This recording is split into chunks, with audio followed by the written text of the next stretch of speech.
membahas tentang perubahan iklim sebagai aspek spesifik dinamika atmosfer.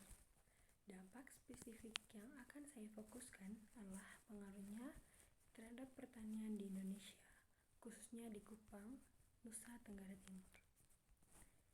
Berikut, ayo kita simak videonya baik-baik. Yang pertama, saya akan jelaskan tentang perubahan iklim di NTT. NTT memiliki iklim tropis dengan musim hujan dan kemarau yang signifikan. Perubahan iklim diprediksi akan memburuk kondisi ini dengan beberapa cara. Yang pertama, peningkatan suhu.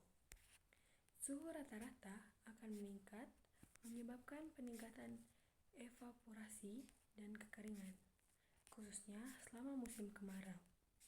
Yang kedua, perubahan pola curah hujan. Intensitas hujan meningkatkan, tetapi dengan periode hujan yang lebih pendek dan periode kering yang lebih panjang. Hal ini mengakibatkan curah hujan yang tidak membantu dan sulit diprediksi. Yang ketiga, kenaikan permukaan laut. Ancaman dari lahan pertanian di daerah pesisir akibat intrusi air laut dan erosi pantai. Yang kelima, peristiwa cuaca ekstrem. Meningkatnya frekuensi dan intensitas peristiwa cuaca ekstrem seperti siklon tropis, banjir bandang, dan kekeringan yang lebih parah. Yang kedua, saya akan jelaskan tentang dampak terhadap pertanian di Kupang. Dampak perubahan iklim di atas akan menimbulkan berbagai tantangan bagi sektor pertanian di Kupang. Kekeringan, periode kering yang lebih panjang dan identitas akan menyebabkan gagal panen, terutama untuk tanaman yang membutuhkan banyak air.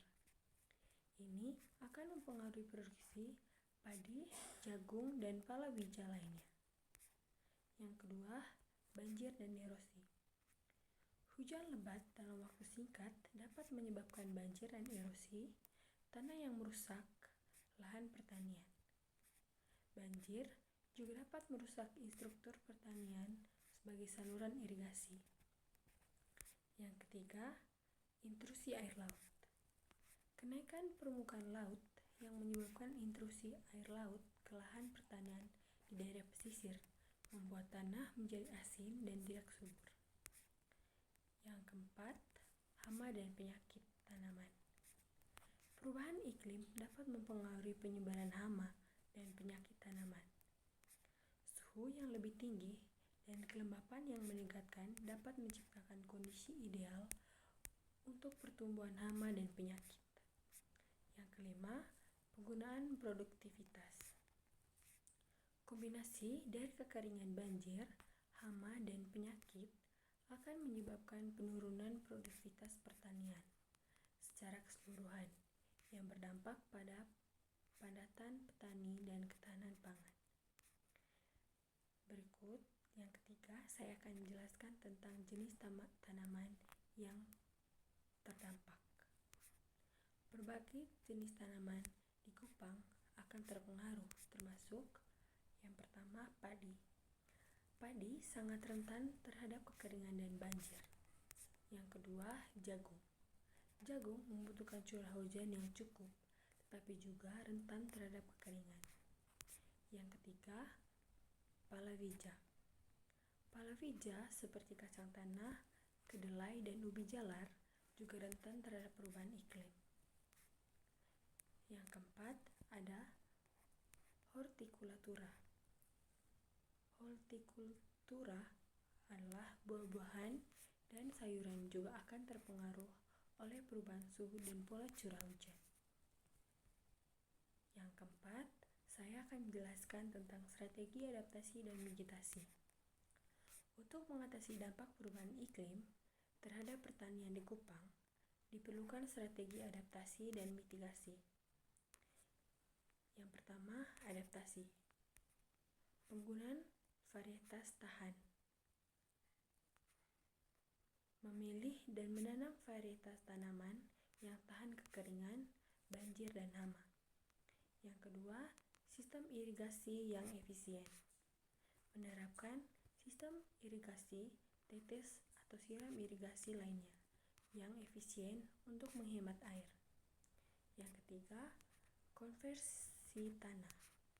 Konversi tanah menerapkan teknik konversi tanah untuk mengurangi erupsi.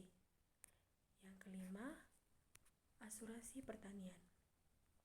Asuransi pertanian memberikan akses kepada petani terhadap asuransi pertanian untuk mengurangi risiko kerugian akibat gagal panen. Yang keenam, diversifikasi tanaman.